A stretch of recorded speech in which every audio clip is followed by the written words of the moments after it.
Hi friends, welcome to Harish academy. ఈరోజు వార్తల్లో నిలిచిన జాతీయ, అంతర్జాతీయ, రాష్ట్రీయ అంశాల గురించి, వార్తల్లో నిలిచిన వ్యక్తులు, అవార్డులు, పుస్తకాలు మరియు క్రీడా సంబంధిత సమాచారం, ఒక్కొక్క అంశాన్ని వివరంగా తెలుసుకునే ముందు కొన్ని హెడ్లైన్స్ చూద్దాం. ఈరోజు మోస్ట్ ఇంపార్టెంట్ అంతర్జాతీయ పేదరిక నిర్మూలన దినోత్సవం, పావర్టీ ఎరాడికేషన్ డే. ఈ సంవత్సరం ఇచ్చిన థీమ్ ఏంటి? గ్లోబల్ హంగర్ ఇండెక్స్లో భారత్ స్థానం ఎంత, ఎన్ని దేశాలకు సంబంధించింది మరియు ఏ సంస్థలు ప్రచురిస్తాయి? మరి ఈరోజు జమ్మూ కాశ్మీర్కి సంబంధించి 3 అంశాల వార్తలు నిలిచాయి. ఒక program my town my pride program యొక్క ప్రత్యేకత ఏంటి, ఎవరి కోసం ఉద్దేశించబడింది, మరియు ఆర్టికల్ 370కి సంబంధించి ఒక డిక్లరేషన్ వార్తలు నిలిచింది. మరియు కేంద్రం ఈరోజు జమ్మూ కాశ్మీర్కి ఇస్తున్న ప్రత్యేక ప్యాకేజ్ ఏంటి? మరియు మహారాష్ట్రకి సంబంధించి ఈరోజు ఒక గోధుమ వెరైటీ వార్తలు నిలిచింది. అధిక మొత్తంలో ఉత్పత్తి సాధిస్తున్న గోధుమ వంగడం, దానికి సంబంధించిన అంశాలేంటి? మరి ఈరోజు జపాన్ ప్రయోగించిన ఒక అన్మాన్డ్ ఎయిర్ వెహికల్ లేదా ఒక డ్రోన్ మ్యారిటైమ్ అబ్జర్వేటర్కి సంబంధించి దానికి అంశాలు ఏంటి? మరియు దాంతోపాటు ఈరోజు తైవాన్ వార్తలు నిలిచింది. మరియు ఇండియన్ బ్యాంక్ పిఎం స్వనిధి విషయంలో ministry of housing and urban అఫైర్స్తో ఒప్పందం కానివ్వండి. మరియు హెచ్డిఎఫ్సి మరొకసారి వార్తలు నిలిచింది హెల్త్ రిలేటెడ్ ఇష్యూస్లో భాగంగా. మరియు సుప్రీంకోర్టు నియమించిన ఒక కమిటీ పర్యావరణ సంబంధిత అంశాలపై అధ్యయనం చేయడానికి ఒక ఏకసభ్య కమిటీకి సంబంధించిన వార్త ఏంటి? మరి ఈరోజు ఢిల్లీకి సంబంధించి గాలి కాలుష్యానికి సంబంధించి ఒక అంశం వార్తలు ఇచ్చింది, మోస్ట్ ఇంపార్టెంట్ ఐఎండీకి సంబంధించింది. మరియు దీంతో పాటు ప్రముఖుల మరణాలు మరియు మిస్లేనియస్ అంశాలన్నింటినీ ఒక్కొక్క అంశాన్ని ఇంటర్లింక్ చేసుకుంటూ నేర్చుకుందాం. సో ముందుగా ఈరోజు అక్టోబర్ 17 మోస్ట్ ఇంపార్టెంట్. ప్రతి సంవత్సరం అక్టోబర్ 17 పేదరిక నిర్మూలన దినోత్సవం. పేదరికం ఈరోజు సమస్యలకే సమస్యలు, పేదరికం మరియు నిరుద్యోగం, ఈ రెండు ఎక్కడైనా ఒక ప్లేస్లో ఈ రెండు ఖచ్చితంగా కామన్ కనబడతాయి. అలా పేదరికం అంటూ లేని దేశం ఈరోజు ప్రపంచంలో ఎక్కడ కూడా కనబడదు. అలా ప్రతి దేశం ఎంత అభివృద్ధి చెందినా, ఎంత ఆర్థిక వృద్ధి సాధించినా కూడా పేదరికం అనే సమస్య బారిన ఏదో ఒక దేశం ఏదో ఒక రకంగా పడుతుంది. సో అలాంటి పేదరికానికి సంబంధించి ప్రపంచవ్యాప్తంగా ప్రతి సంవత్సరం అక్టోబర్ 17వ తేదీని international day for the eradication of poverty, అంతర్జాతీయ పేదరిక నిర్మూలన దినోత్సవంగా జరుపుతాము. అండ్ మోస్ట్ ఇంపార్టెంట్, ఇక్కడ ఒకటి ఇంటర్లింక్ చేసుకోండి. నిన్నటి క్లాస్లో మనం వరల్డ్ ఫుడ్ డే గురించి చర్చించుకున్నాము. And most important 75th anniversary of FAO గురించి చూసాము. అలా ఫుడ్కి సంబంధించి ఈ సంవత్సరం నోబెల్ బహుమతి కూడా ఆహార సంబంధిత అంశాల్లో వరల్డ్ ఫుడ్ ప్రోగ్రామ్కి దక్కడం జరిగింది, శాంతి పురస్కారము.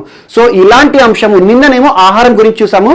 ప్రపంచంలో ఆహార అవగాహనకు సంబంధించి ప్రతి వ్యక్తికి కూడా కలగాలి, ఫుడ్ వేస్ట్ కానివ్వండి, ఇలాంటి అన్ని అంశాల గురించి ఆహార దినోత్సవం జరుపుకుంటాము. ఈ రోజు వచ్చేసి ఆహారం కూడా దొరకని పరిస్థితి, పేదరికానికి సంబంధించి ఒక అవగాహనకు సంబంధించి అసలు పేదరికాన్ని ఏ రకంగా నిర్మూలించాలని చెప్పేసి ప్రతి దేశంలో కూడా అవగాహన తీసుకురావడానికి ఒక ప్రపంచ దినోత్సవం జరుపుకుంటాము. ప్రతి సంవత్సరం UN అబ్జర్వేటరీ డే అంటే ఏంటి, ఐక్యరాజ్య సమితి ఆధ్వర్యంలో ఒక థీమ్ ఆధారంగా మనకి వార్తలు నిలుస్తుంది అంతర్జాతీయ పేదరిక నిర్మూలన దినోత్సవం. ఈ సంవత్సరం ఇచ్చిన థీమ్ ఏంటి అంటారు? Most important, acting together to achieve social and environmental justice for all అని అందరూ కలిసికట్టుగానే పేదరికాన్ని నిర్మూలించాలి, సామాజిక పేదరికాన్ని నిర్మూలించాలని చెప్పేసి ఒక ఇతివృత్తం ఆధారంగా ఈరోజు పేదరికానికి సంబంధించి సామాజిక న్యాయం ఏంటి, పర్యావరణ న్యాయం ఏంటి, ఇలాంటి అంశాలను కలగలుస్తూ ఈ రోజున పేదరికానికి సంబంధించి థీమ్ ఒకటి వార్తలు ఇచ్చింది.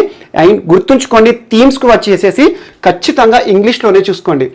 ఎందుకంటే కొన్ని థీమ్లు ట్రూ ట్రాన్స్లేషన్ చేసుకుంటే ఎగ్జామ్లో సమస్య వస్తుంది. ఎగ్జామ్లో 4 ఏవైతే ఇస్తారో మనకి ఇన్ఫరెన్సెస్ అన్నీ దాదాపు దరిదాపుల్లోనే దగ్గరగానే ఉంటాయి. సో థీమ్ల విషయానికి వస్తే మ్యాక్సిమం ఇంగ్లీష్లోనే చూడండి, దాన్ని ట్రూ ట్రాన్స్లేషన్ చేసి చూడకండి. ఒకవేళ థీమ్లకు సంబంధించి ఎగ్జామ్లో బిట్ అడిగినా కూడా ఇంగ్లీష్లోనే చూడండి. సో ఈ సంవత్సరం పేదరిక నిర్మూలన దినోత్సవం సంబంధించి థీమ్ ఏంటి అంటారు? యాక్టింగ్ టుగెదర్, అందరం కలిసికట్టుగా పనిచేద్దాం, ఏం సాధించడానికి? To achieve what? Social and environmental justice, సామాజిక పర్యావరణ న్యాయాన్ని ప్రతి వ్యక్తికి కూడా ఈరోజు సాధించే దిశగా పేదరిక నిర్మూలనపై పోరాడదామని చెప్పేసి ఒక దినోత్సవం వార్తలు ఇచ్చింది. ప్రతి సంవత్సరం అక్టోబర్ 17 ఐక్యరాజ్య సమితికి సంబంధించింది.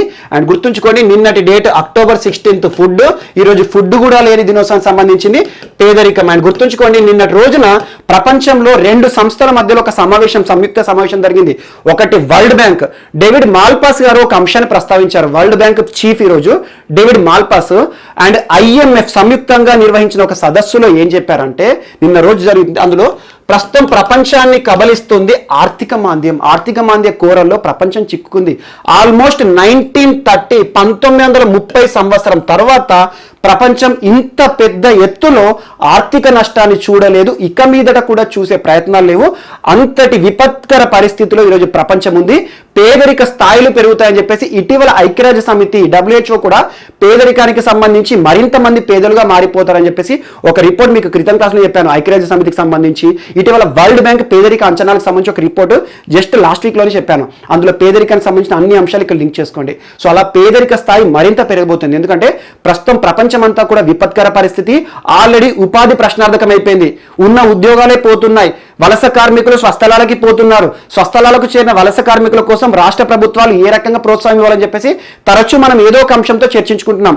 అలాంటి సమస్యలు ఈరోజు పేదరిక స్థాయిలు మరింత తగ్గాయని చెప్పేసి ఒక అంశం. పేదరిక నిర్మూలన దినోత్సవం ఈ సంవత్సరం ఇచ్చిన థీమ్ ఏంటని చూసుకోండి, సరిపోతుంది. అండ్ దీనికి సంబంధించి ఇంటర్లింక్ చేసుకోండి. గ్లోబల్ హంగర్ ఇండెక్స్, ప్రపంచ ఆకలి సూచి. ప్రపంచ ఆకలి సూచిలో టాప్లో ఉన్న దేశాలు మంచి పనితీరును కనబరుస్తున్నాయి అన్నట్టు, బాటంలో ఉన్న దేశాలు చాలా దారుణమైన పరిస్థితిలో ఉన్నాయి. ఈరోజు ఆకలి సమస్యలను ఎదుర్కొంటున్నాయి. అందులో గ్లోబల్ హంగర్ ఇండెక్స్లో ఈరోజు భారతదేశ స్థానము 94 అవుట్ ఆఫ్ 107. Most important. అసలు పేదరిక సూచిని ఏ సంస్థలు ప్రచురిస్తాయంటే వెల్త్ హంగర్ హిల్ఫే. వెల్త్ హంగర్ హిల్ఫే అనే ఒక సంస్థ, ఇది జర్మన్ సంస్థ. మరియు కన్సర్న్ వరల్డ్ వైడ్ అనే రెండు సంస్థలు సంయుక్తంగా, ఈ రెండు కూడా స్వచ్ఛంద సంస్థలు, ఒకటి ఐర్లాండ్కి సంబంధించిన ఐరిష్ సంస్థ, ఒకటి జర్మనీకి సంబంధించిన సంస్థ. వెల్త్ హంగర్ హిల్ఫే మరియు కన్సర్న్ వరల్డ్ వైడ్ ఏదైతే ఉంటుందో కన్సర్న్ వరల్డ్ వైడ్ అనే ఒక సంస్థ, ఈ రెండు సంయుక్తంగా ప్రతి సంవత్సరం 2018 అండ్ అంతకుముందు వేరే సంస్థ ప్రచురించేది.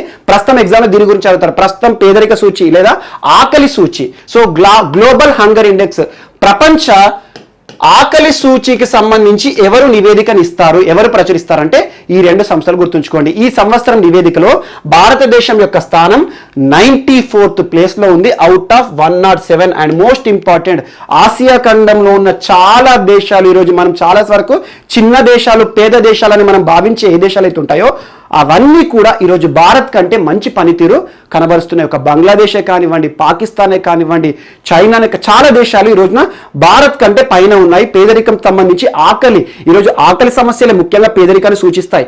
అలాంటి ఆకలికి సంబంధించిన అంశాల్లో గ్లోబల్ హంగర్ ఇండెక్స్ లో భారత్ యొక్క స్థానం ఎంత అంటారు, ఇది ఒక్కటి గుర్తుంచుకోండి.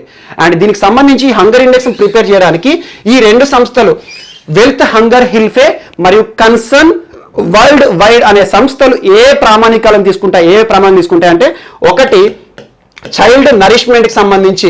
సో నరిష్మెంట్కి సంబంధించి పోషక స్థాయి కానివ్వండి, అండర్ నరిష్మెంట్, మాల్ న్యూట్రిషన్ అంటాం కదా, అలా న్యూట్రిషన్ లెవెల్స్ తీసుకుంటారు.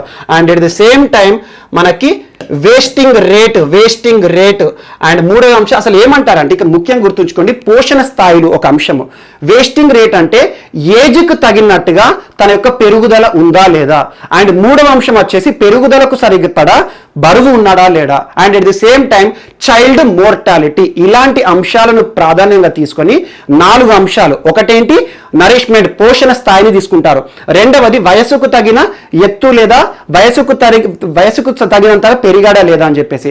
అండ్ మూడవ అంశము ఎత్తుకు తగిన బరువు ఉన్నాడా లేడా అని చెప్పేసి. లాస్ట్ది ఏ రకంగా మోర్టాలిటీ, చైల్డ్ మోర్టాలిటీస్ ఉన్నాయని చెప్పేసి రకరకాల అంశాలు. అండ్ గుర్తుంచుకోండి, ఇండెక్స్ అనగానే ఎప్పుడు కూడా ఒకటే అంశాన్ని ప్రాధాన్యంగా తీసుకోరు, చాలా అంశాలు తీసుకుంటారు. అందుకే ఇండెక్స్, సూచి అనే పదం ఎక్కడున్నా అది హ్యూమన్ డెవలప్మెంట్ ఇండెక్స్ అయినా ఏ ఇండెక్స్ అయినా సరే ఒకే అంశాన్ని ప్రాధాన్యంగా తీసుకోరు, ప్రామాణికంగా తీసుకోరు, చాలా అంశాలు తీసుకుంటారు.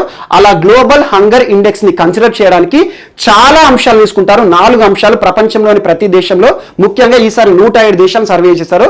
అందులో భారత్ యొక్క స్థానం 94వ స్థానంలో ఉంది. ఇదొకటి కూడా ఈరోజు most important. So global hunger index లో భారత్ స్థానం ఎంత అంటారు, సో ఇదొకటి గుర్తుంచుకోండి. అండ్ నెక్స్ట్ టాపిక్ ఈరోజు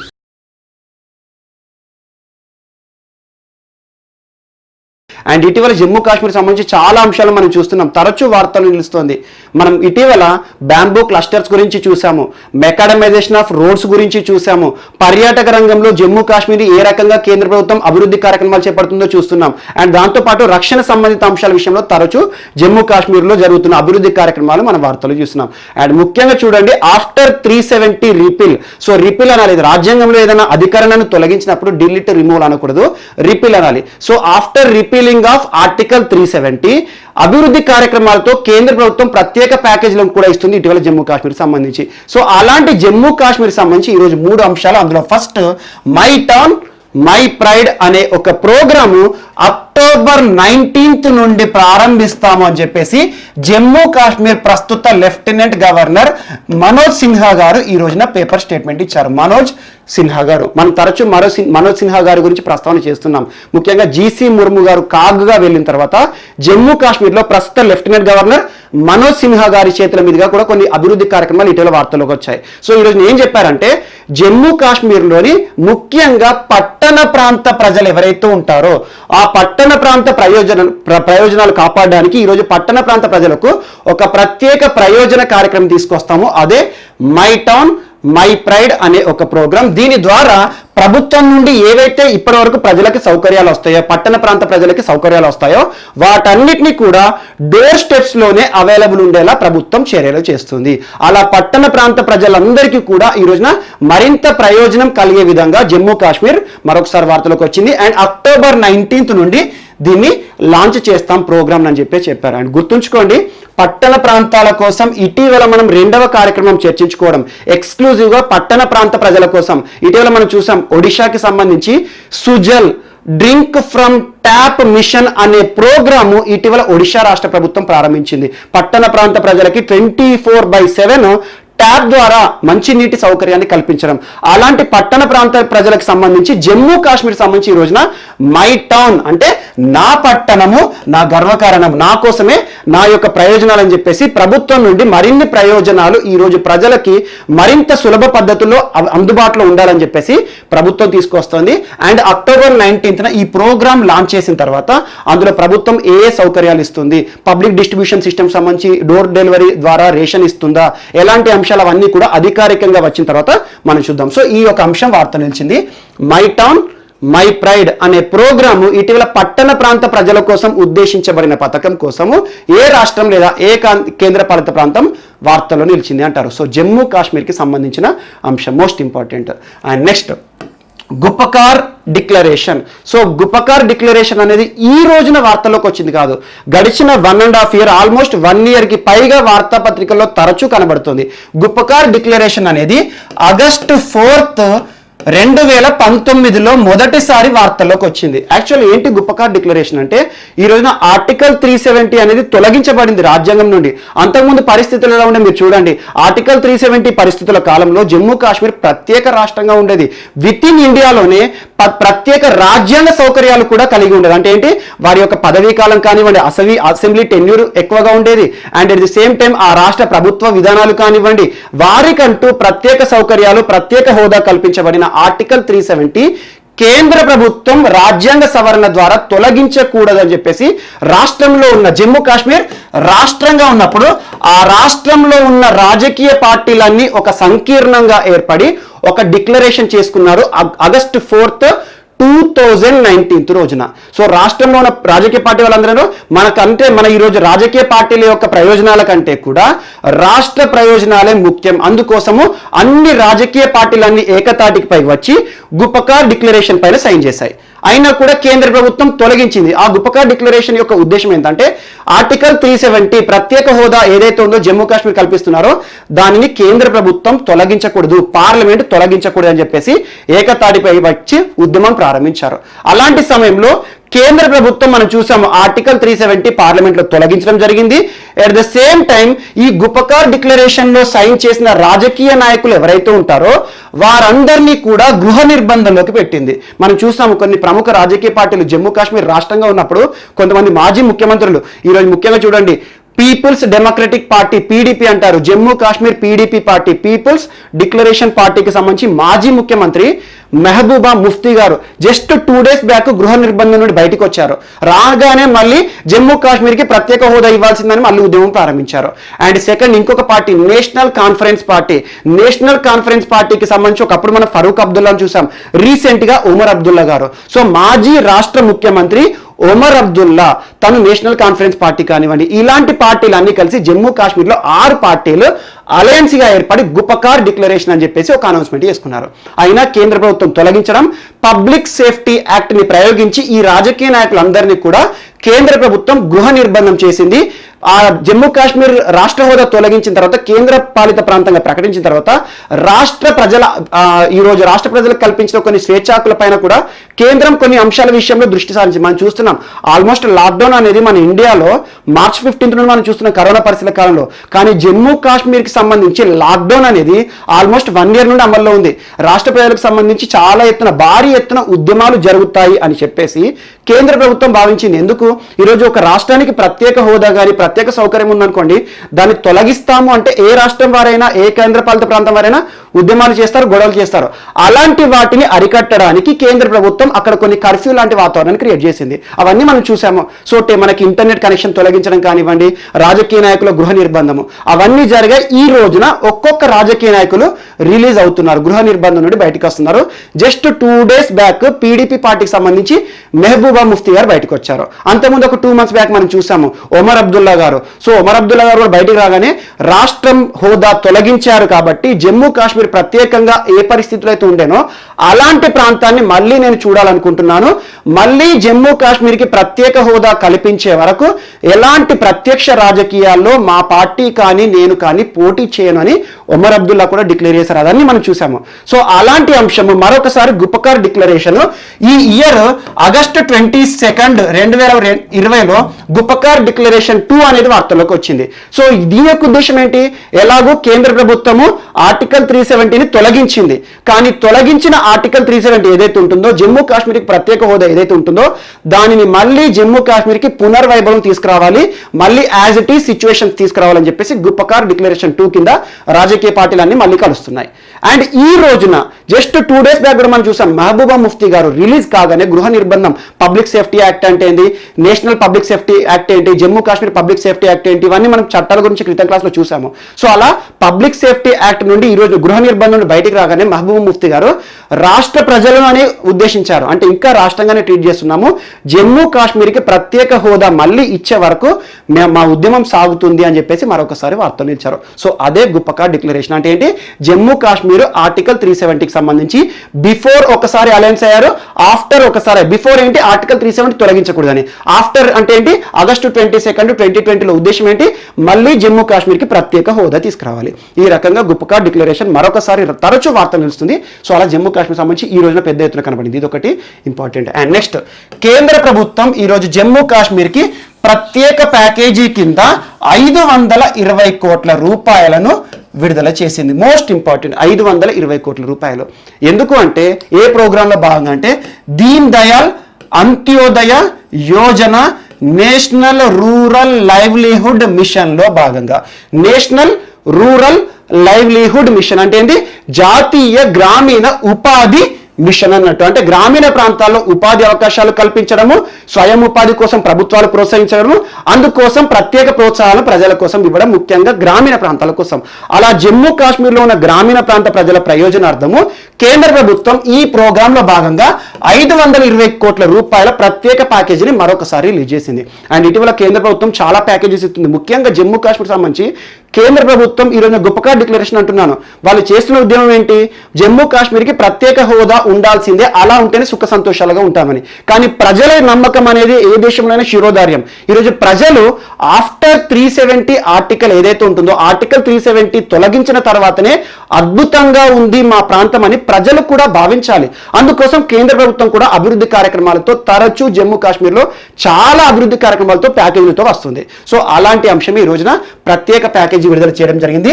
Deen Dayal Antyodaya Yojana, national rural livelihood మిషన్లో భాగంగా ఈరోజు 520 కోట్ల రూపాయలను జమ్మూ కాశ్మీర్ ప్రభుత్వానికి ఇవ్వడం జరిగింది. అండ్ జమ్మూ కాశ్మీర్లో ఎన్నికలు కూడా ఇక్కడ రెడీ అవబోతున్నాయి, జరగబోతున్నాయి. సో అదొకటి కూడా ఈరోజు ఇంపార్టెంట్. అండ్ నెక్స్ట్ ఈరోజు పంజాబ్కి సంబంధించిన అంశం. పంజాబ్ ముఖ్యమంత్రి అమరీందర్ సింగ్ గారు తరచూ మనం చూస్తున్నాం అమరీందర్ సింగ్ గారు గురించి. మాజీ ఆర్మీ అధికారి అమరీందర్ సింగ్ గారు దాదాపు భారతదేశంలో ఒక మంచి ముఖ్యమంత్రి, సీనియర్ ముఖ్యమంత్రి అనుకోవచ్చు. ఎందుకంటే చాలా అంశాలతో మనం పంజాబ్ గురించి ఇటీవల కాలం చూసాము. Canal based water supply system అని, ప్రతి గ్రామంలో కూడా రూరల్ గ్రౌండ్స్ అని చెప్పేసి ఇటీవల 750 గ్రౌండ్ల గురించి మనం చర్చించుకున్నాం. మరియు సామాజిక అంశాన్ని దృష్టిలో ఉంచుకొని ఈరోజు ఆన్లైన్ ఎడ్యుకేషన్ ప్రతి వ్యక్తికి కూడా దక్కడం లేదు అని చెప్పేసి రాష్ట్రంలో ఉన్న బాలికలకు దాదాపు 50,000 మంది బాలికలకు ఈ రోజున స్మార్ట్ కనెక్ట్ స్కీమ్ అని చెప్పేసి ఒక్కొక్కరికి ఉచితంగా సెల్ ఫోన్స్ ఇచ్చారు. ఎందుకంటే ఆన్లైన్ ఎడ్యుకేషన్కి దూరం అవుతున్నారు పరికరాలు లేక అని చెప్పేసి. సో అలాంటి పంజాబ్ ఈ రోజున మరొక అంశంతో వార్త నిలిచింది, స్కాలర్షిప్లకి సంబంధించి స్కాలర్షిప్స్. సో ఈరోజు రాష్ట్రంలో అమలవుతున్న పోస్ట్ మెట్రిక్ స్కాలర్షిప్స్ ఏవైతే ఉంటాయో పోస్ట్ మెట్రిక్ స్కాలర్షిప్ యొక్క కొత్త పేరుతో అమల్లోకి తీసుకొస్తున్నారు. పోస్ట్ మెట్రిక్ స్కాలర్షిప్స్ అంటే ఈరోజు విద్యార్థులకు ప్రభుత్వం నుండి వచ్చే ప్రోత్సాహక రుణాలు ఏవైతే ఉంటాయో, రుణాలు అనకూడదు, ప్రోత్సాహక ఆర్థిక సాయం. అలాంటి ఆర్థిక సాయాన్ని doctor BR Ambedkar post matric స్కాలర్షిప్లు అనే పేరిట రాష్ట్రంలో పోస్ట్ మెట్రికులేషన్ చదివే విద్యార్థులందరికీ కూడా ప్రభుత్వం నుండి అమలు చేస్తామని చెప్పేసి ప్రత్యేకంగా 600 కోట్ల రూపాయలు కేటాయిస్తూ ఈరోజు అమరీందర్ సింగ్ ప్రభుత్వం క్యాబినెట్ ఆమోదం తెలపడం జరిగింది. So most important. సో అలా పోస్ట్ మెట్రిక్ స్కాలర్షిప్ల విషయంలో doctor BR Ambedkar post matric scholarship అనే అంశంతో ఇటీవల ఏ రాష్ట్రం వార్తల్లో నిలిచింది అంటారు. సో పంజాబ్ రాష్ట్ర ప్రభుత్వం క్యాబినెట్ ఆమోదం పొందడం జరిగింది, అమల్లోకి కూడా రాబోతోంది. దీనికి సంబంధించి 600 కోట్ల రూపాయలు పోస్ట్ మెట్రికులేషన్ స్కాలర్షిప్ల కోసం ప్రభుత్వం కేటాయించింది. ఇది ఒకటి కూడా ఇంపార్టెంట్. అండ్ దీంతో పాటు పంజాబ్ సంబంధించి విద్యా వ్యవస్థకు సంబంధించి ఇంకొకటి అంశం చర్చించుకుందాం. ఒకటి మిస్లేనియస్ పాయింట్ యాడ్ చేసుకోండి. చండీగఢ్ యూనివర్సిటీ ఈరోజు వార్తల్లో నిలిచింది. Chandigarh university most important. Chandigarh university భారతదేశంలోని ఈరోజు ఒక విషయంలో టాప్ ప్లేస్లో ఉంది. దేనికి సంబంధించి అంటే ఇంటలెక్చువల్ ప్రాపర్టీ రైట్స్, మేధో సంపత్తి హక్కులు అంటాం. మనం వీటిలో చాలా విషయాల గురించి చూసాము, ట్రేడ్ మార్క్స్, హల్ మార్క్స్ అని చెప్పేసి. ఇంటలెక్చువల్ ప్రాపర్టీ రైట్స్ విషయంలో ఈ రోజున పంజాబ్ మరియు హర్యానాకు సంబంధించి చండీగఢ్ యూనివర్సిటీ భారతదేశంలోనే annual report of intellectual property rights అనే నివేదిక ప్రతి సంవత్సరం ఎంతమందికి మేధో సంపత్తి హక్కులు పొందుతున్నారు, ఇంటలెక్చువల్ ప్రాపర్టీ రైట్స్, పేటెంట్స్ కానీ ఎంతమంది పొందుతున్నారు అని చెప్పేసి ఒక యాన్యువల్ రిపోర్ట్ ఉంటుంది నివేదిక. ఆ నివేదికలో టాప్ ప్లేస్ లో ఒకే ఒక సంస్థానం, ఒకే ఒక వ్యవస్థ నుండి అత్యధిక ఐపీఆర్స్ పొందిన విశ్వవిద్యాలయంగా చండీగఢ్ యూనివర్సిటీ వార్తలు నిలిచింది. ఆల్మోస్ట్ 336 పేటెంట్ హక్కులు ఐపీఆర్స్ తో చండీగఢ్ యూనివర్సిటీ భారతదేశంలో ఐపీఆర్స్ విషయంలో మోస్ట్ ఇంపార్టెంట్ టాప్ ప్లేస్ లో ఉంది. అండ్ ఫస్ట్ ప్లేస్ లో ఉంది వేరే ఐఐటి అంటారు చాలా మంది. ఐఐటి కదా సార్ ఫస్ట్ ప్లేస్ లో ఉంది అంటారు. ఐఐటి 557 పేటెంట్స్ తో టాప్ ప్లేస్ లో ఉంది. కానీ గుర్తుంచుకోండి, ఇది ఒకే ఒక ఎడ్యుకేషన్ సిస్టమ్, ఒకే యూనివర్సిటీ. ఈ ఐఐటి ఏంటంటే దేశంలో ఐఐటి బ్రాంచెస్ చాలా ఉన్నాయి. ఐఐటి బాంబే అని, ఐఐటి రాంచీ అని, మనం ఐఐటి కాన్పూర్ అని చాలా చర్చించుకుంటాం. అలా ఐఐటి బ్రాంచెస్ అన్నీ కలిపి ఒక వ్యవస్థగా చెప్తున్నారు, అది 557. అలా ఒకే ఒక విద్యా సంస్థానం నుండి, ఒక విశ్వవిద్యాలయం నుండి 336తో చండీగఢ్ యూనివర్సిటీ టాప్ లో ఉంది. ఐఐటి ఏంటంటే ఐఐటి బాంబే, హైదరాబాద్, కాన్పూర్ ఇవన్నీ కలిపితే టాప్ లో ఉంది. అలా ఒకే అంశాన్ని తీసుకుంటే మాత్రం, ఒకే విద్యా వ్యవస్థ విశ్వవిద్యాలయం తీసుకుంటే Chandigarh university annual report of intellectual property rights విషయంలో భారతదేశంలో టాప్ ప్లేస్ లో ఉంది. Most important. And next, so Punjab అనగానే మనకు గోధుమలు గుర్తుకు రావాలి, వీట్. ఈరోజు అలాంటి అంశమే పంజాబ్కి కాదు మహారాష్ట్ర విషయంలో వార్తల్లో నిలిచింది. సో మహారాష్ట్రకి సంబంధించి ఒక వీట్ వెరైటీ వార్త నిలిచింది. ఆ వీట్ వెరైటీ MACS మ్యాక్స్ 6478 అనే ఒక గోధుమ రకం. ఇటీవల మనం గోధుమ రకాలు, వరి రకాలు కూడా చూస్తున్నాం. ఎందుకంటే వార్తల్లో నిలుస్తున్న ఏవైనా కూడా చూడండి, ఇన్నోవేటివ్గా వార్తల్లోకి వస్తే అది ఏదైనా కరెంట్ ఈవెంటే. దానికి సంబంధించి ఎగ్జామ్లో అడగవచ్చు, చెప్పలేము. ఎందుకంటే ఎగ్జామినర్కి దేనిపైన ఫోకస్ చేయాలి, దేనిపైన ఫోకస్ చేయకూడదని ఎలాంటి లిమిటేషన్ ఉండదు. సో అది వరి వంగడమైనా, గోధుమ వంగడమైనా వార్తలు నిలిచేది ఏదో ఒకటే వార్తలు నిలుస్తాయి. సో అలాంటి వాటి గురించి స్పెషల్గా చూడండి. దీనికోసం వీటి పంట ఎలా పండించాలి, ఏ వాతావరణం, అదంతా మీరు జాగ్రఫీలో చూస్తారు. సో అలా స్టాటిక్ అంశాలతో పాటు వార్తలు నిలిచిన వారిపైన ప్రత్యేక శ్రద్ధ చూపండి. ఈ రోజు వార్తలు నిలిచిన ఒక వీట్ వెరైటీ మ్యాక్స్ 6478. ఈ వీట్ వెరైటీ ఏంటంటే మహారాష్ట్రలోని కరంజ్ కాప్ అనే ఒక విలేజ్ ఉంటుంది. కరంజ్ కాప్ అనే విలేజ్ లో రైతులు ఈ వెరైటీ గోధుమలను పండించారు. దీని ద్వారా డబుల్ ఉత్పత్తిని సాధించారు, అంటే ఉత్పత్తిలో రెట్టింపుతో ముందుకు వచ్చారు. సో ఎక్కడైనా గుర్తుంచుకోండి, పెరుగుతున్న జనాభాతో పాటు ఉత్పత్తిని కూడా పెంచాలి. అలాంటి ఉత్పత్తిని పెంచడానికి ఈ రోజున ఒక్కొక్క విధానము, ఒక్కొక్క జన్యు మార్పిడితో కూడిన పంట విధానం కానివ్వండి. నిన్న కూడా మీకు చెప్పాను బయో ఫోర్టిఫైడ్ క్రాప్స్ అని, ఫుడ్ ఫోర్టిఫికేషన్ అంటే ఏంటని. సో జెనెటికల్లీ మాడిఫైడ్ క్రాప్స్ గురించి ఇటీవల చాలా చూస్తున్నాం మనం. అలా జెనెటికల్గా మాడిఫికేషన్ చేసి కానీ లేదా ఏదో రకంగా మార్పులు చేసి పంట విధానాలు తీసుకొస్తున్నాం. దీని ద్వారా ఏంటంటే ఈరోజు ఉత్పత్తి సామర్థ్యాన్ని పెంచాలి, ఉత్పాదకతను పెంచాలి. ప్రొడక్ట్ కంటే ఎక్కువగా ఈరోజు ప్రొడక్టివిటీ పైన కాన్సన్ట్రేట్ చేస్తున్నాం. అందుకోసము తక్కువ విస్తీర్ణంలో ఉత్పత్తి ఎక్కువగా వచ్చే వాటిపైన ఫోకస్ చేస్తున్నాం. At the same time nutritional values కూడా మనకి అందుబాటులో ఉండాలి. దానికోసం ఇటీవల అగార్కర్ రీసెర్చ్ ఇన్స్టిట్యూట్ గురించి మీకు తరచూ చెప్తున్నాను. ఒక అటానమస్ సంస్థ, డిపార్ట్మెంట్ ఆఫ్ సైన్స్ అండ్ టెక్నాలజీలో ఈరోజు అగార్కర్ రీసెర్చ్ ఇన్స్టిట్యూట్ గురించి మీకు ఎప్పుడు చెప్పానంటే, ముఖ్యంగా బుల్ద్వానా ప్రాంతంలో ఉన్న లూనార్ లేక్ ఇటీవల ఎందుకు పింక్ కలర్ లో మారిందని చెప్పేసి అగార్కర్ రీసెర్చ్ ఇన్స్టిట్యూట్ మరియు నీరి సంస్థ గురించి చెప్పాను. అలా అగార్కర్ రీసెర్చ్ ఇన్స్టిట్యూట్ వారు తరచు వార్తలు ఇస్తారు మహారాష్ట్ర సంబంధించి. అగార్కర్ రీసెర్చ్ ఇన్స్టిట్యూట్ వారు తయారు చేసిన గోధుమ పంట వెరైటీయే మ్యాక్స్ 6478. ఈ పంటను పండించిన రైతులు ఎవరైతే ఉన్నారో కరంజ్ కాప్ అనే విలేజ్ లో దాదాపు ప్రతి రైతు కూడా అంతకుముందు సాధారణ గోధుమ పండిస్తే 1 టన్ను ఉత్పత్తి మనకు వచ్చిందనుకోండి, ప్రోడక్ట్ వచ్చిందనుకోండి, ఈసారి 2 టన్నులు వచ్చినట్టు, అంటే డబ్లింగ్ ప్రొడక్షన్ అనేది సృష్టించి ఈ రోజు దేశవ్యాప్తంగా ఒక అట్రాక్షన్ ని సాధించారు. అలా మ్యాక్స్ 6478 పంట వెరైటీ దేనికి సంబంధించింది అంటే వీటికి సంబంధించింది, ట్రిటికమ్ ఏస్టనస్. సో ట్రిటికమ్ అనే పదం ఎక్కడున్నా గుర్తుంచుకోండి, అది గోధుమకు సంబంధించి. ట్రిటికమ్ డ్యూరం కానీ, ట్రిటికమ్ కాంటాక్టమ్ కానివ్వండి, ట్రిటికమ్ అనే పదం టీతో స్టార్ట్ అవుతుంది. సో గోధుమ యొక్క శాస్త్రీయ నామం ట్రిటికమ్. అలా కొన్ని అంశాలు చూసుకోండి. పసుపు ఇటీవల వార్తలు నిలుస్తుంది. సో కుర్కుమా లాంగ్ కానీ, ఒరైజర్ సటైవా కానివ్వండి, ఇటీవల వార్తలు నిలుస్తున్న వాటిపైన శాస్త్రీయ నామాలు చూసుకోండి. సో అలా మహారాష్ట్రకి సంబంధించి ఈ రోజున ఒకటి గోధుమ పంట వెరైటీ అత్యధిక ఉత్పత్తిని సాధిస్తూ దేశవ్యాప్తంగా ఈరోజు పెరుగుతున్న జనాభా ఉత్పత్తి విషయంలో అట్రాక్షన్ ని చూపిస్తుంది. కరంజ్ కాప్ విలేజ్ గ్రామస్తులు ఎవరైతే ఉన్నారో పండించిన వారు డబుల్ ఉత్పత్తిని సాధించారు. అలా మహారాష్ట్ర వార్తలు నిలిచింది. అండ్ నెక్స్ట్ ఈరోజు ఇంకొక అంశము మోస్ట్ ఇంపార్టెంట్, తైవాన్ స్ట్రేట్ ఈ రోజున వార్తల్లో నిలిచింది. Taiwan straight. So Taiwan straight అనేది ఎందుకు వార్త, దీన్ని ఏమంటారు అంటే ఫర్మోసో స్ట్రేట్ అని కూడా అంటారు. ఫర్మోసో స్ట్రేట్ అన్నా, తైవాన్ స్ట్రేట్ అన్నా, తాయ్ హై స్ట్రేట్ అన్నా, ఏదైనా ఒకటి. స్ట్రేట్ అంటే ఏంది? జలసంధి. 2 భూభాగాల మధ్యలో ఉండే వాటర్ ఏదైతే ఉంటుందో దాన్ని జలసంధి అంటాం, మనకు తెలుసు. స్ట్రేట్స్ అంటాము. అలా మలక్కా స్ట్రేట్ ఏంటి చాలా వరకు మనం చూస్తాము. అలా 2 భూభాగాల మధ్యలో ఉన్న సముద్రం ఏదైతే ఉందో అలా స్ట్రేట్ ఒకటి వార్తలు నిలిచింది ఈ రోజున. తైవాన్ స్ట్రేట్ ఏ 2 ప్రాంతాలకు సంబంధించి అంటే తైవాన్, చైనాకి మధ్యలో ఉన్న జలసంధి.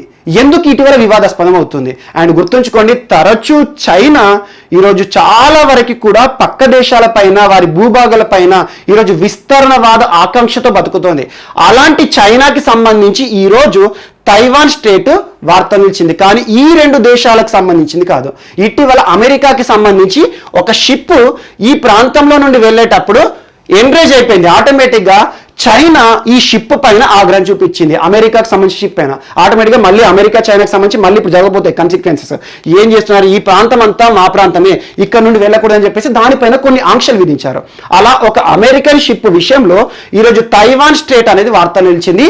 అండ్ గుర్తుంచుకోండి, ఈ జలసంధులు ఏవైతే ఉంటాయో అక్కడ చాలా వరకు కొన్ని వివాదాలు ఉంటాయి. ఇటీవల కాలంలో మనం చాలా అంశాలు చూసాం. ఇటీవల మనం ఇజ్రాయెల్ ప్రాంతానికి సంబంధించి కానివ్వండి చాలా చూస్తున్నాం. హార్ముజ్ జలసంధి విషయంలో ప్రపంచవ్యాప్తంగా మనం వివాదాస్పదమైంది. హార్ముజ్ జలసంధి ఏంటి, ఇరాన్ ఏంటి, అవన్నీ మనం చూస్తున్నాం. సో అలాంటిది తైవాన్ స్టేట్ అనేది ఈరోజు వివాదం నడుమ చిక్కుకుంది అమెరికా షిప్ విషయంలో. అండ్ తైవాన్ ఏమంటుంది, ఈ భూభాగం మాది లేదా మాది కాదు. ఎవరైనా కూడా ఒక స్టేట్ అన్నప్పుడు వేరే దేశాలకు సంబంధించి వాణిజ్యంలో భాగంగా ట్రాన్స్పోర్టేషన్ విషయంలో వాడుకోవచ్చు. కానీ చైనా ఏమంటుంది, ఏదైనా స్టేట్ పక్కన వారికి ఉందనుకోండి జలసంధులు, వాటన్నిటిని కూడా మాయ అని చెప్తుంది. అండ్ దీనికోసం ఇంకొక అంశానికి లింక్ చేస్తాను. ఈ రోజున సీ గార్డియన్ అనే పేరుతో జపాన్ వార్తలో నిలిచింది. సీ గార్డియన్ అనే ఒక డ్రోన్ ని ప్రయోగించి, డ్రోన్ అంటే ఏంటి? ఇటీవల మీరు చూడండి రుస్తోమ్ 2 అని చెప్పాను మీకు, డిఆర్డిఓ సక్సెస్ఫుల్ గా టెస్ట్ చేసింది రుస్తోమ్ 2 అని చెప్పేసి, చిత్రదుర్గం నుండి కర్ణాటక నుండి అని చెప్పేసి. సో రుస్తోమ్ 2 ఏంటి? Unmanned air vehicle. అన్మాన్డ్ అంటే ఏంటి?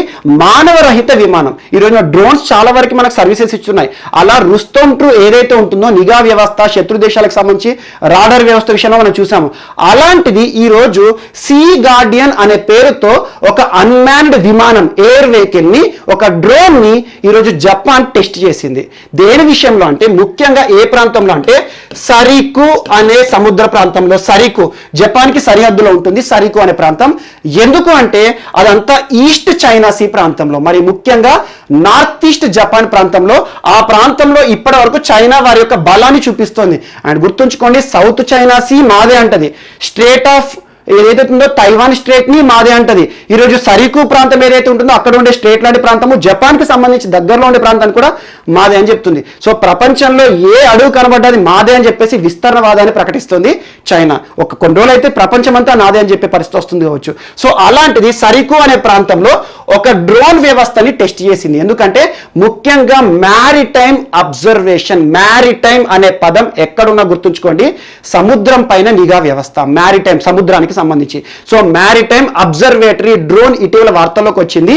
ఏ దేశం ప్రయోగించింది అంటే అన్మాన్డ్ ఎయిర్ వెహికల్, అది సీ గార్డియన్ ఆపరేషన్ అని చెప్పేసి జపాన్ ప్రయోగించింది. ముఖ్యంగా సరికు అనే ప్రాంతం ఈస్ట్ చైనా సీ ప్రాంతంలో, అందులో కూడా నార్త్ ఈస్ట్ జపాన్ ప్రాంతంలో అబ్జర్వేషన్ కోసం, మ్యారిటైమ్ అబ్జర్వేషన్ కోసం జపాన్ ప్రయోగించింది. ఎందుకంటే చైనాకి అడ్డు చెప్పాలి ఏదో రకంగా. ఎందుకంటే ప్రతి దేశాలు కూడా ఈరోజు చూడండి, సౌత్ చైనా సీ ప్రాంతంలో ఉన్న ప్రతి దేశము చైనాకి వ్యతిరేకంగానే మాట్లాడుతున్నాయి. చైనా ఏమంటుంది, ఎంతమంది మాట్లాడినా సౌత్ చైనా సీ అనేది మాదే, సౌత్ చైనా సీ అసలు మొత్తానికి మా ప్రాంతము, దానికి చరిత్ర అని చెప్పేసి ఏదో అంటారు. సో అలాంటిది సీ గార్డియన్ అనే ఒక అంశం కూడా ఈ రోజున వార్తల్లో నిలిచింది. అండ్ నెక్స్ట్ ఈరోజు ఇంకొక అంశం, బ్యాంకింగ్ వ్యవస్థకి సంబంధించి, బ్యాంకింగ్ వ్యవస్థకు సంబంధించి 2 అంశాలు వార్తలు నిలిచినాయి.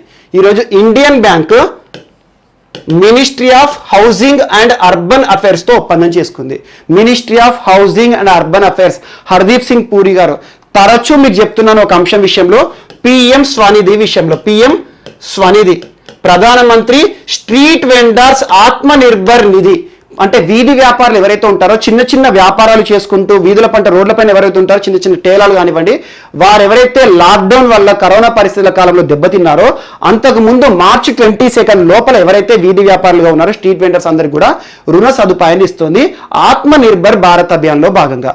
అందులో భాగంగా స్ట్రీట్ వెండర్స్ ఆత్మనిర్భర్ నిధి, ప్రధానమంత్రి స్ట్రీట్ వెండర్ ఆత్మనిర్భర్ నిధి ప్లస్ సిడ్బీ గురించి ఇప్పటి వరకు తరచూ మనం ఒక 10-15 సార్లు చూసాం. ప్రతిసారి వార్తలు యాప్ విషయంలో చూసాము. మధ్యప్రదేశ్ సంబంధించి ఇటీవల జరిగిన అంశం ఏంటి, మరియు ఇటీవల కాలంలో స్విగ్గీ సంస్థతో కుదిరిన ఒప్పందం ఏంటి, ఇవన్నీ చూస్తున్నాం.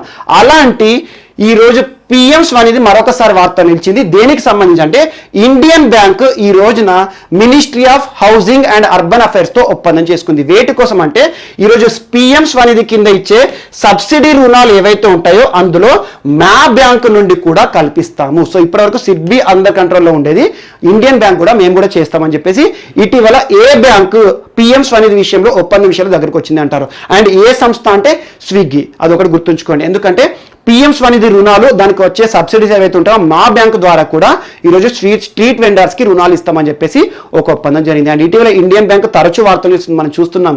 ముఖ్యంగా పేపర్లెస్ విధానము, డిజిటల్ విధానంతో కానివ్వండి, యాప్ల రూపంలో తరచూ వార్తలకు వస్తుంది. సో ఇండియన్ బ్యాంక్ మరియు పిఎం స్వనిధి విషయంలో ministry of housing and urban affairs Hardeep Singh puri గారితో ఈ రోజున ఒక ఒప్పందం జరిగింది. అలా పిఎం స్వనిధి అనగానే సిడ్బీ గుర్తుకు తెచ్చుకోండి, ఇటీవల వార్తలు నిలిచిన స్విగ్గీ గుర్తుకు తెచ్చుకోండి, అండ్ బ్యాంకింగ్ సంబంధించి ఇండియన్ బ్యాంక్ గుర్తు తెచ్చుకోండి. రాష్ట్రం అనేది అడిగాను అనుకోండి మధ్యప్రదేశ్ అని చెప్పుకోండి. ఇవన్నీ మనం చూస్తున్నాం తరచు. సో అదొక అంశం వార్తలు నిలిచింది. అండ్ నెక్స్ట్ ఈరోజు ఇంకొక బ్యాంకింగ్ రిలేటెడ్ అంశం హెచ్డిఎఫ్సి వార్తలు నిలిచింది. హెచ్డిఎఫ్సి, సో హెచ్డిఎఫ్సి తరచు వార్తలు నిలుస్తుంది. ఇటీవల కాలంలో ఆగస్టు 15 నాడు మనం ఒక అంశం చర్చించుకున్నాం. హెచ్డిఎఫ్సి శౌర్య కేజీసీ అని చెప్పేసి ఈరోజు ఆర్మీ జవాన్స్ ఎవరైతే ఉంటారో వారి ఫ్యామిలీకి వ్యవసాయ సంబంధిత రుణాలు ఇస్తామని చెప్పేసి శౌర్య అనే ప్రోగ్రామ్ ని తీసుకొచ్చింది.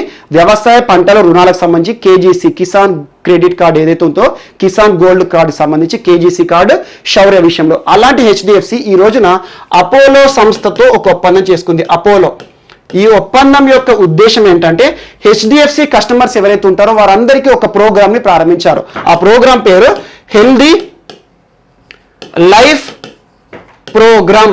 ఈ హెల్దీ లైఫ్ ప్రోగ్రామ్ లో భాగంగా హెచ్డిఎఫ్సి కస్టమర్స్ అందరికీ కూడా ఈరోజు అపోలో నుండి సులభంగా అత్యవసర పరిస్థితుల్లో కానివ్వండి, వైద్య సదుపాయాల విషయంలో కానివ్వండి, ప్రత్యేక సదుపాయాలు కల్పించడం జరుగుతుంది.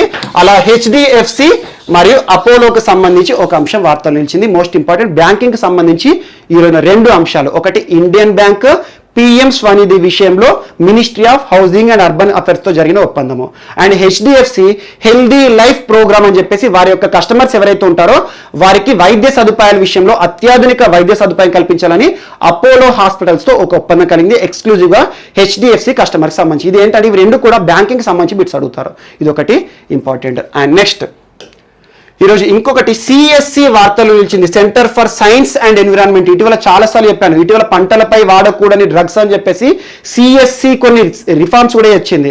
అందులో భాగంగా centre for science and environment ఇది ఒక అటానమస్ సంస్థ. సో ఎన్విరాన్మెంట్ కి ఈ రోజున విఘాతం కలిగించే కానీ కాలుష్య కారకాలు ఏవైతే ఉంటాయో వాటి విషయంలో కేంద్ర ప్రభుత్వానికి మినిస్ట్రీ ఆఫ్ ఎన్విరాన్మెంట్ పర్యావరణ మంత్రిత్వ శాఖకి కొన్ని కీలక సిఫార్సులు చేసేది CSC, centre for science and environment. ఇటీవల పంటలపై వాడకూడదని చెప్పేసి యాంటీబయాటిక్స్ విషయంలో కూడా నిషేధాన్ని విధించడం జరిగింది. మనం టెట్రాసైక్లిన్స్ కానివ్వండి అలాంటివి ఏవైతే ఉంటాయో వాటి విషయంలో మనం చూసాము. సో ఈరోజు సిఎస్సి ఒక నివేదికను ప్రచురించింది. ఆ నివేదిక ఏంటంటే what to do with old vehicles. ఈ పాత వాహనాలతో మనం ఏం చేస్తాము towards effective scrappage policy and infrastructure. అంటే ఏంటి, ఈ పాత వాహనాలతో మనం ఏం చేస్తాము వాటిని స్క్రాప్ చేసేసి మళ్ళీ రీసైకిల్ చేసేసి ఏదో ఒక వస్తువులను తయారు చేయొచ్చు కదా అని చెప్పేసి ఒక నివేదికను సబ్మిట్ చేసింది. ఆ నివేదికలో కొన్ని అంశాలు చెప్పారు. అందులో ఒకటి, రానున్న 2025 సంవత్సరం వరకల్లా భారతదేశంలో దాదాపు 2 కోట్ల వాహనాలు ఈరోజు ఫిట్నెస్ సాధించని వెహికల్స్, అంటే పక్కన మూలన పడ్డ వెహికల్స్ వస్తాయి. అలా సామర్థ్యంలోకి ఈరోజు వెహికల్స్ ఏవైతే ఉంటాయో ముఖ్యంగా ట్రాన్స్పోర్ట్ వెహికల్స్ లో ఫిట్నెస్ అనే అంశం ఉంటుంది. నిర్ణీత కాలం పాటు మాత్రమే ఆ వెహికల్ మనం రోడ్లపైన తిప్పొచ్చు. అలాంటి ఫిట్నెస్ లేని వెహికల్స్ ఏవైతే ఉంటాయో మనకు పక్కన పడే వెహికల్ పాత వాహనాలు ఏవైతే ఉంటాయో దాదాపు దేశంలో 2 కోట్ల వాహనాలు మిగిలిపోతున్నాయి. అందులో చెప్పాను ఇటీవల మీకు ఇంటర్నేషనల్ ఈ వేస్ట్ డేస్ రోజు ఒకటి చెప్పాను నేను. ఏమిటంటే ఈ వేస్ట్ అనేది ఈరోజు పేరుకుపోతుంది. ఎలక్ట్రానిక్ వేస్ట్ ఏదైతే ఉంటుందో అధునాతనమైన పద్ధతుల ద్వారా ఈరోజు ట్యాబ్లు, ల్యాప్టాప్లు ఇవి వచ్చినాక ఒకప్పుడు మానిటర్స్ అన్ని కూడా రోడ్డు పైన చెత్త కుప్పలో పారేస్తున్నారు. ఈరోజు ప్రభుత్వాలకు అదే పెద్ద సమస్య అని ఈ waste management, plastic management and at the same time solid waste management ఈ రోజున. సో అలా పాత వాహనాలను ఎందుకు ఏ రకంగా మనకి పనికి వస్తాయి, so what to do with the old vehicles, పాత వాహనాలతో మనం ఏం చేయాలి, అందుకోసం వాటిని స్క్రాప్ చేయడానికి అధునాతనమైన పద్ధతులను కనిపెట్టాలి. ఆ స్క్రాప్ చేసి రీసైకిల్ చేసి మరొక ఏదో ఒక ఐటమ్ గా మనం తయారు చేయొచ్చు అని చెప్పేసి ఒక నివేదికను ప్రచురించింది. అందులో కొన్ని విధానాలను కూడా సూచించారు. వీటిని మొత్తం కూడా కరిగించుకొని ఐటమ్స్ ను కరిగించేసి ఈరోజు ఏమన్నా ఫ్లవర్ వాష్ టైప్ చేయొచ్చని, లేదా కొన్ని వాహనాలు కడిగేసేసి లేకపోతే కొన్ని వాహనాలు పెయింటింగ్ కానీ వేసేసేసి మళ్ళీ వాటి యొక్క ఇంజన్ మార్చి మళ్ళీ అమల్లోకి తేవచ్చని అలా కొన్ని అంశాలు చెప్పడం జరిగింది. సో ఈ రిపోర్ట్ పేరు ఇస్తారు, ఎవరు రిలీజ్ చేశారు అంటారు, సిఎస్సి సంస్థ రిలీజ్ చేసింది. మోస్ట్ ఇంపార్టెంట్, ఈ రిపోర్ట్ ని మినిస్ట్రీ ఆఫ్ ఎన్విరాన్మెంట్ వారికి సబ్మిట్ చేయడం జరిగింది. ఇది ఒకటి కూడా ఈరోజు ఇంపార్టెంట్. మినిస్ట్రీ ఆఫ్ ఎన్విరాన్మెంట్ ప్రస్తుతం ఎవరు, ప్రకాష్ జవదేకర్ గారు. సో ఆ మంత్రిత్వ శాఖ ఇచ్చింది. సో వారు అమలు చేయాలి. ఎందుకంటే స్క్రాప్ ఏ రకంగా చేయాలి, వాహనాలను ఏ రకంగా మళ్ళీ మనం ఏదో ఒక అంశంలో ఎలా వాడుకోవాలి, ఈ పాత వాహనాలతో మనకు ప్రయోజనం ఏంటని చెప్పేసి కొన్ని నివేదికలను ప్రచురించారు. ఇది ఒక్కటి గుర్తుంచుకోండి, డైరెక్ట్ ఎవరు రిలీజ్ చేశారంటారు. ఎందుకోసం అంటే పాత వాహనాలను మళ్ళీ ఏ రకంగా వాటిని స్క్రాపింగ్ చేయాలి, ఏ రకంగా రీసైకిల్ చేయాలని చెప్పేసి నివేదిక. అండ్ నెక్స్ట్, సో ఈరోజు మన నెక్స్ట్ టాపిక్ వచ్చేసి వార్తల్లో వ్యక్తులు అండ్ మోస్ట్ ఇంపార్టెంట్, ఈరోజు సుప్రీంకోర్టు నియమించిన ఒక ఏకసభ్య కమిటీ వార్తల్లోకి వచ్చింది. ఆ ఏకసభ్య కమిటీ ఎవరి ఆధ్వర్యంలో, ఎందుకోసం ఉద్దేశించబడింది? సో ఆ ఏకసభ్య కమిటీ ఇటీవల పదవీ విరమణ పొందిన జస్టిస్ మదన్ బి లోకూర్ గారి ఆధ్వర్యంలో నియమించబడింది. జస్టిస్ మదన్ బి లోకూర్ గారు ఇటీవల పదవి విరమణ పొందారు. అండ్ మోస్ట్ ఇంపార్టెంట్, ఈ కమిటీని నియమిస్తూ సుప్రీంకోర్టు ప్రస్తుత ప్రధాన న్యాయమూర్తి బోబ్డే గారు కొన్ని కీలకమైన పర్యావరణ సంబంధిత అంశాలు కూడా ప్రస్తావించారు. అసలేంటి ఈ కమిటీ, ఏ ఉద్దేశాల విషయంలో నియమించబడింది, దాని గురించి తెలుసుకునే ముందు ఇటీవల మనం చర్చించుకున్న కొన్ని అంశాలను గమనించండి. ఇటీవల మనం మోస్ట్ ఇంపార్టెంట్ ఢిల్లీ గురించి ఒక వారంలో కనుక యావరేజ్గా చూస్తే 3 నుండి 4 సార్లు చర్చించుకున్నాం. అందులో కూడా ఆల్మోస్ట్ 80% పర్యావరణ సంబంధిత అంశాల గురించి చూసాము ఢిల్లీని. సో ఢిల్లీ ప్రభుత్వం ప్రారంభించిన అవగాహన కార్యక్రమం ఏంటి, ఢిల్లీ ప్రభుత్వం ఇటీవల ప్రారంభించిన కార్యక్రమాలు ఏంటి, లేదా ఢిల్లీ ప్రభుత్వం ప్రారంభించిన యాప్స్ ఏంటి, మరియు ఢిల్లీ ఎదుర్కొంటున్న సమస్యలు ఏంటి, వీటి గురించి ఎక్కువ చూస్తాం. అంతేందుకు జస్ట్ 2 days బ్యాక్ చూడండి, రెడ్ లైట్ ఆన్ గాడి ఆఫ్ అనే ఒక ప్రోగ్రామ్ తో ఢిల్లీ ప్రభుత్వం ముందుకు వచ్చిందని, మరియు యుద్ధ ప్రదూషణకే విరుద్ధ అని ఒక అంశాన్ని చెప్పాను, గ్రీన్ ఢిల్లీ యాప్ అని చెప్పేసి, మరియు ఢిల్లీ ఎదుర్కొంటున్న వింటర్ పొల్యూషన్స్ ఏ రకంగా ఉంటాయని చెప్పేసి ఇటీవల చాలా అంశాల గురించి మనం చూస్తున్నాం. సో అలాంటి అంశాలకు సంబంధించిన కమిటీ ఈరోజు వార్తలు ఇచ్చింది. అండ్ మోస్ట్ ఇంపార్టెంట్, ఈరోజు ఢిల్లీ ఏదైతే ఉందో, ఢిల్లీ ఎదుర్కొంటున్న పర్యావరణ సంబంధిత సమస్యలకు ఢిల్లీ ప్రజలు మాత్రమే కారణం కాదు. ఈరోజు చూడండి, ఢిల్లీలో చాలా వెహికల్స్ ఉన్నాయి. ఈరోజు దాదాపు కొన్ని లక్షల వాహనాల నుండి వెదజల్లే పొగ ఏదైతే ఉంటుందో, ఆ పొగ ఈరోజు వాయు కాలుష్యంగా మారుతుంది, ఢిల్లీ ప్రజల్ని ఇబ్బంది పెడుతుంది.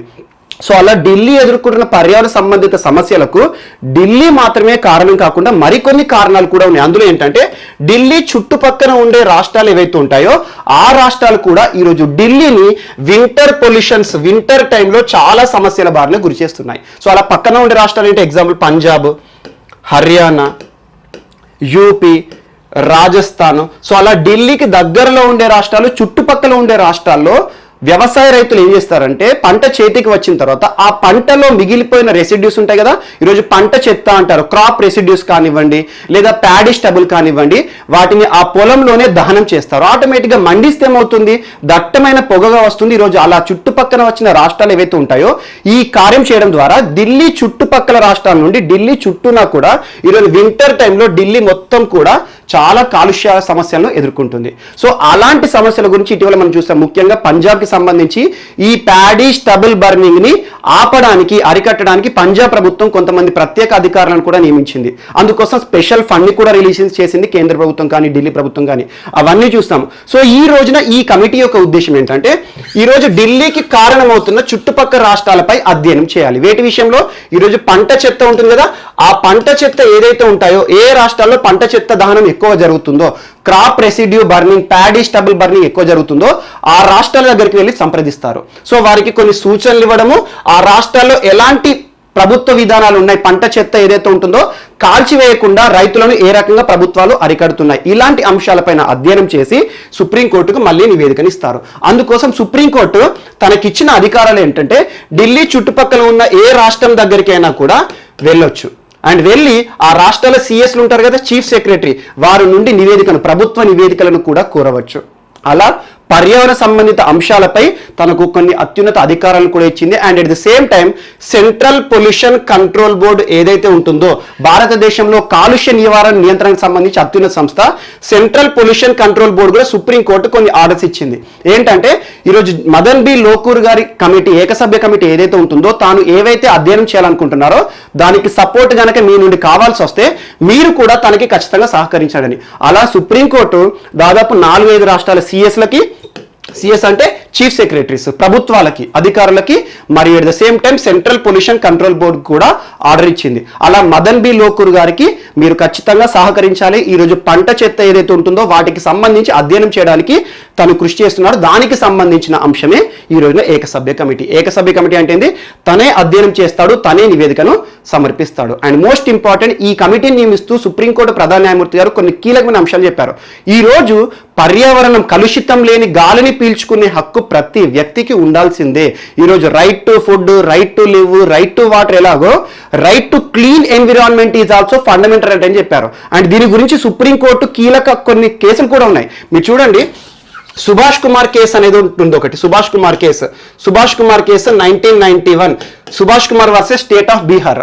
ఆ కేసులో సుప్రీంకోర్టు కీలక వ్యాఖ్యలు చెప్పింది. ఏంటంటే, ఈరోజు కలుషితం లేని గాలి ఏదైతే ఉంటుందో, right to clean environment is also fundamental right of A person. ఈరోజు భారతదేశ ప్రతి పౌరుని యొక్క ప్రాథమిక హక్కుల్లో కలుషితం లేని గాలి కానివ్వండి, కలుషితం లేని నీటిని కానివ్వండి తీసుకునే హక్కు కూడా ప్రాథమిక హక్కు అని ప్రస్తావించింది. అలాంటి అంశాలు కూడా ఈరోజు బాబ్డే గారు ప్రస్తావించారు. మోస్ట్ ఇంపార్టెంట్, ఇటీవల సుప్రీంకోర్టు నియమించిన ఏకసభ్య కమిటీ ఏంటి, ఎవరి ఆధ్వర్యంలో, ఏం అధ్యయనం చేయడానికి, అందులో తను ఏమేం చేస్తున్నాడు. సో ఇప్పటి నుండి తన ప్రోగ్రెస్ ఏంటనేది మనం చూడాలి. And most important, winter pollution ఏదైతే ఉంటుందో దారుణమైన సమస్యల అంచున ఢిల్లీ ప్రతి సంవత్సరం వార్తలు ఇస్తుంది.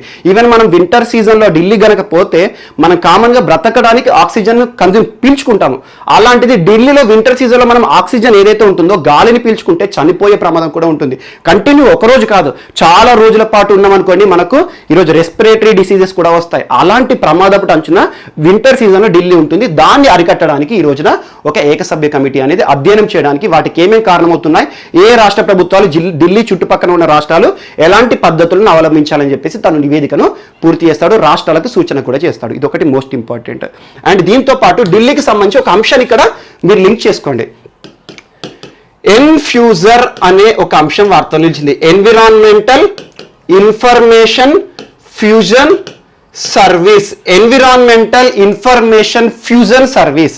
అండ్ మోస్ట్ ఇంపార్టెంట్, ఎన్ఫ్యూజర్ ద్వారా ఇటీవల ఐఎండి ఢిల్లీకి సంబంధించిన కొన్ని అంశాలను కూడా రికార్డ్ చేస్తుంది.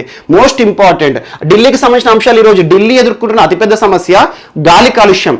ఎక్కడైతే హాట్స్పాట్స్ ఉంటాయో, గాలి కాలుష్యం విపరీతంగా ఉండే ప్రాంతాలు ఏవైతే ఉంటాయో ఆ ప్రాంతాలని హైలైట్ చేయడానికి, ఆ ప్రాంతాలను డిటెక్ట్ చేయడానికి ఎన్ఫ్యూజర్ వ్యవస్థను కూడా తీసుకొచ్చింది ఇండియన్ మెట్రలాజికల్ డిపార్ట్మెంట్.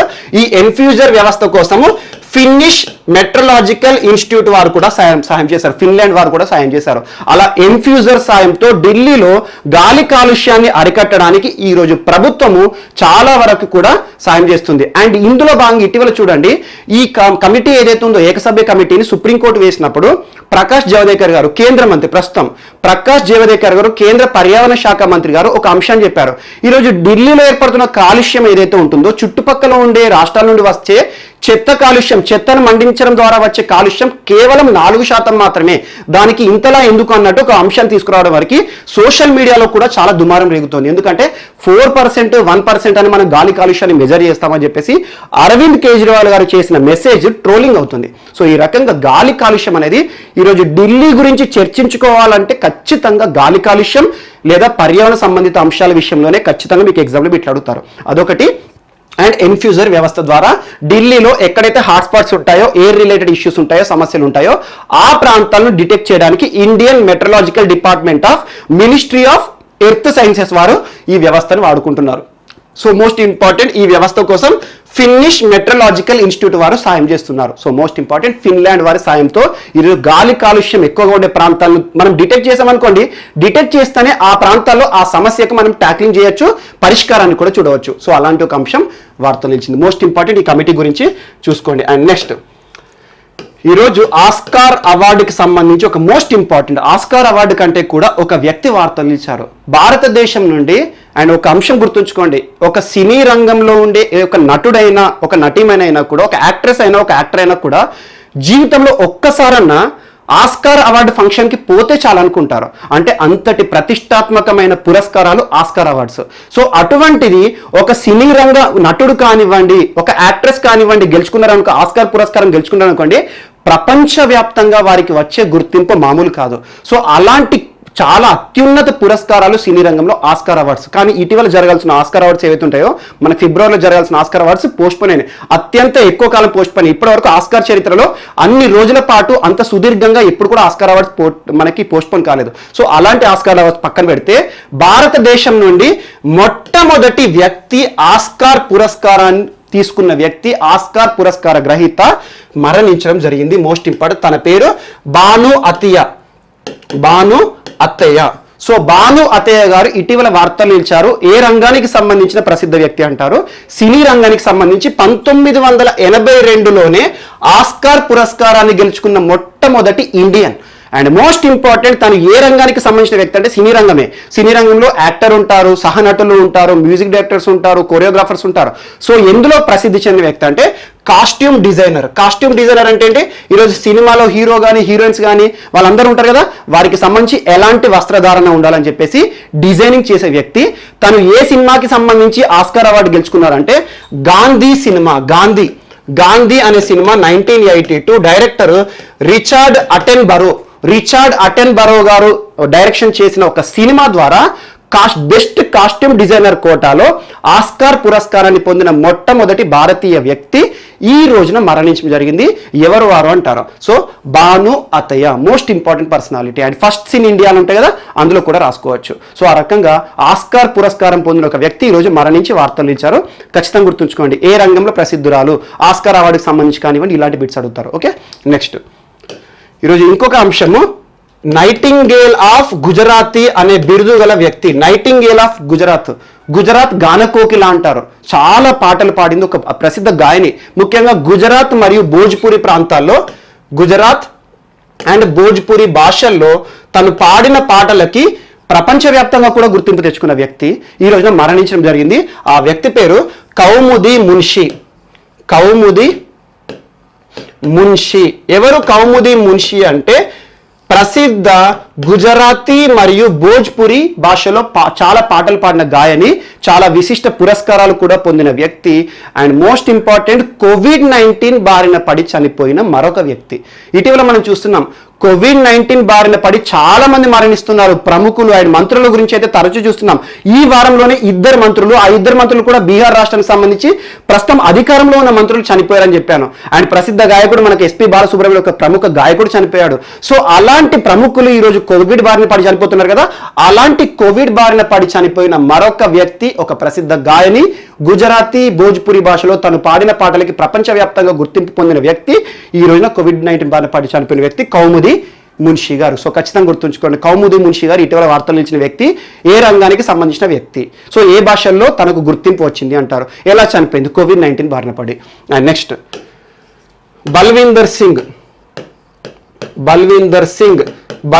సింగ్ అనే కంటే కూడా శౌర్య చక్ర బల్వీందర్ సింగ్ అనొచ్చు. శౌర్య చక్ర పురస్కారం చాలా అత్యున్నత పురస్కారం. మనం ఇటీవల కాలంలో శౌర్య చక్ర పురస్కారం గురించి మనకు ఆగస్ట్ 15 అప్పుడు చెప్పాను మీకు కొన్ని అంశాలు.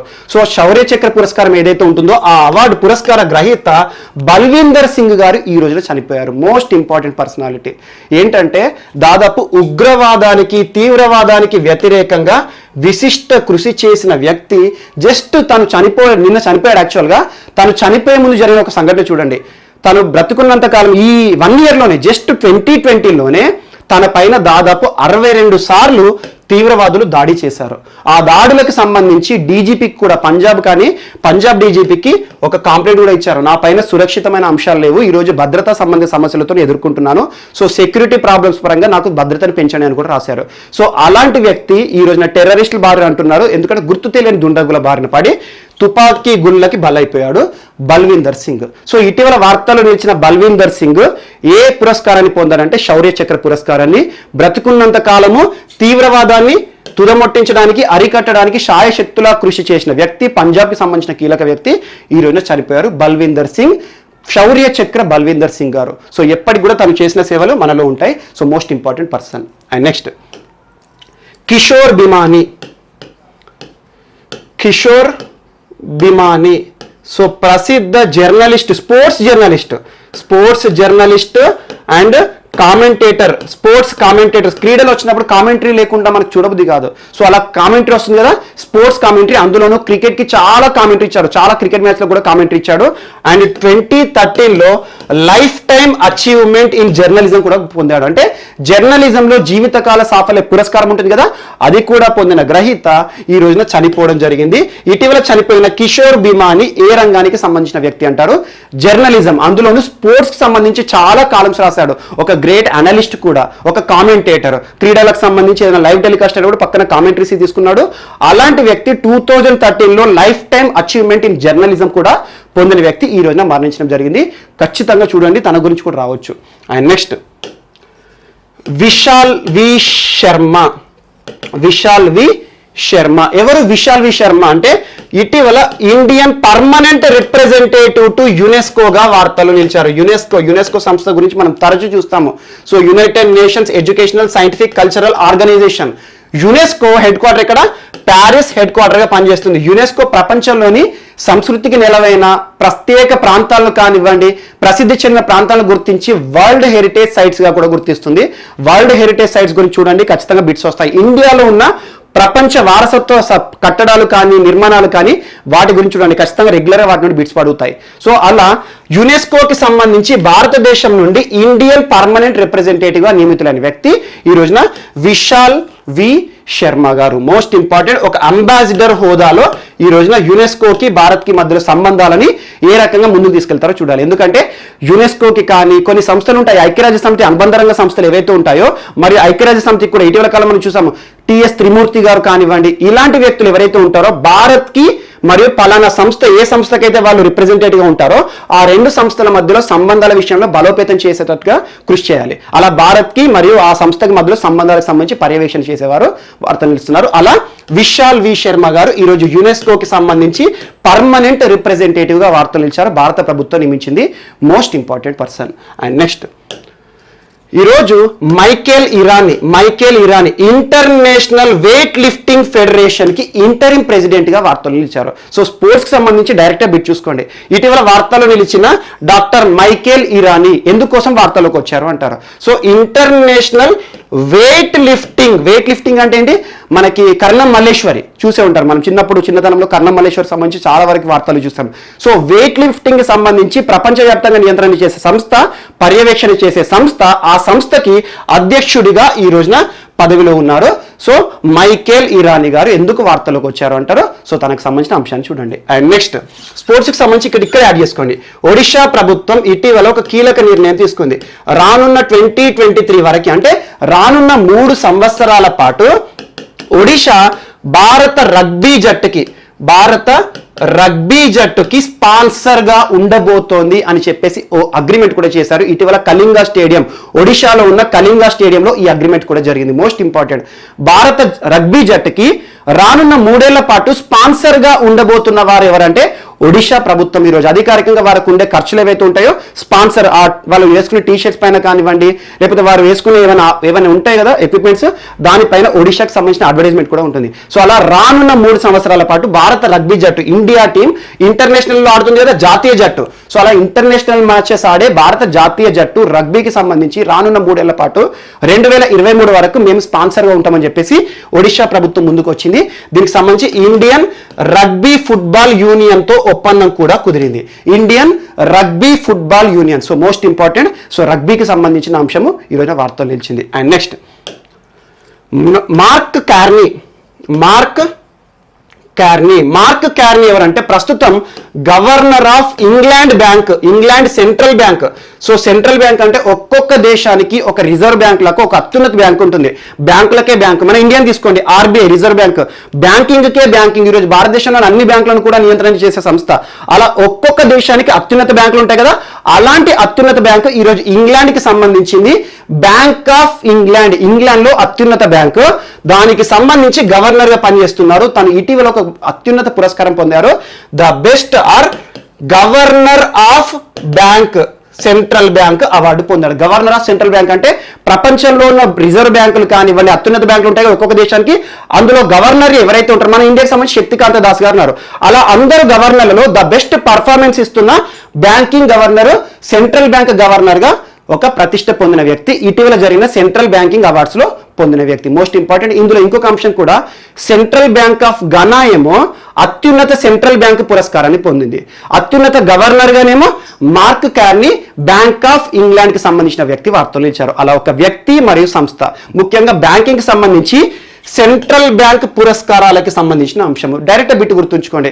ఇటీవల the best governor of central bank ప్రపంచంలోనే ఏ వ్యక్తి పొందడం జరిగింది అంటే సెంట్రల్ బ్యాంక్ ఆఫ్ ఇంగ్లాండ్ సంబంధించి governor mark Carney. And the best central bank గా ప్రపంచంలోనే అత్యున్నత బ్యాంక్ ఏ బ్యాంక్ పొందింది అంటే సెంట్రల్ బ్యాంక్ ఆఫ్ ఘనా. ఈ 2 పాయింట్లు గుర్తుంచుకోండి, డైరెక్ట్ బిట్ అడుగుతారు. అండ్ నెక్స్ట్ ఈరోజు మోస్ట్ ఇంపార్టెంట్, ఒక పుస్తకం వార్తలు నిలిచింది. ఎవరికి సంబంధించింది అంటే శశి థరూర్ అనగానే గుర్తుంచుకోండి. ఎప్పటికైనా కూడా మీరు ఎగ్జాంపుల్ యూట్యూబ్లో కానీ గూగుల్లో కానీ శశి థరూర్కి సంబంధించి కొన్ని ఇంటర్వ్యూలు చూడండి. శశి థరూర్ గారు మాట్లాడే ఇంగ్లీష్ హై లెవెల్ పిచ్లో ఉంటుంది, మామూలుగా ఉండదు. ఎందుకంటే టఫెస్ట్ లాంగ్వేజ్, టఫెస్ట్ వర్డ్స్ని వాడతారు. అలా వెకాబులరీ పరంగా కానివ్వండి, తను మాట్లాడే పదాలను డిక్షనరీ కానీ నెట్లో సెర్చ్ చేయాల్సి ఉంటుంది. అంతటి అడ్వాన్స్డ్ లెవెల్ ఆఫ్ ఇంగ్లీష్లో మాట్లాడతాడు. ఎంపీ, లోక్సభ సభ్యుడు, ప్రపంచవ్యాప్తంగా కూడా గుర్తింపు పొందిన వ్యక్తి. సో అలాంటి శశి థరూర్ కేరళ రాష్ట్రానికి సంబంధించిన వ్యక్తి ఒక పుస్తకంతో ముందుకు వచ్చారు. నవంబర్లో రిలీజ్ అవుతుంది. ఆ పుస్తకం ఏంటంటే the battle of belonging. The battle of belonging. So the battle of belonging అనే పుస్తకాన్ని ఎవరు రచించారు అంటారు? శశి థరూర్ గారు రచించారు. సో దీనిలో ఏముంది అంటే వై ఐఎమ్ ఇండియన్ అనే బుక్ కి కాన్సిక్వెన్స్ అని చెప్పాడు. అండ్ ఇంకోటి ఏంటంటే ఇండియనిజం అంటే ఏంటి, ప్రస్తుతం ఇండియనిజం ఏ రకంగా ప్రభావం చూపిస్తోంది, ఏ రకంగా భారతదేశానికి సంబంధించి ప్యాట్రియాటిజం ఉండాలి. సో ఒక దేశభక్తికి సంబంధించి మరియు ఇండియాకి సంబంధించి వై ఐఎమ్ హిందూ అనే ఒక పుస్తకానికి కాన్సిక్వెన్స్ గా దీన్ని పాటించవచ్చు అని చెప్పేసి శశి థరూర్ గారు కొన్ని అంశాలు చెప్పారు. సో శశి థరూర్ గారు రాసిన కీలక వ్యక్తి కాబట్టి ఈ పుస్తకాన్ని చూడండి. సో ఇటీవల వార్తలు ఇచ్చిన ద బ్యాటిల్ ఆఫ్ బిలాంగింగ్ అనేది ఎవరికి సంబంధించింది అంటే లోక్సభ సభ్యుడు శశి థరూర్ గారికి సంబంధించింది. కేరళ రాష్ట్రానికి సంబంధించి ప్రపంచవ్యాప్తంగా గుర్తింపు పొందిన ఒక ఇంటలెక్చువల్, చాలా అడ్వాన్స్, ఒక లిటరేట్. సో ఆ పర్సన్ రాశారు.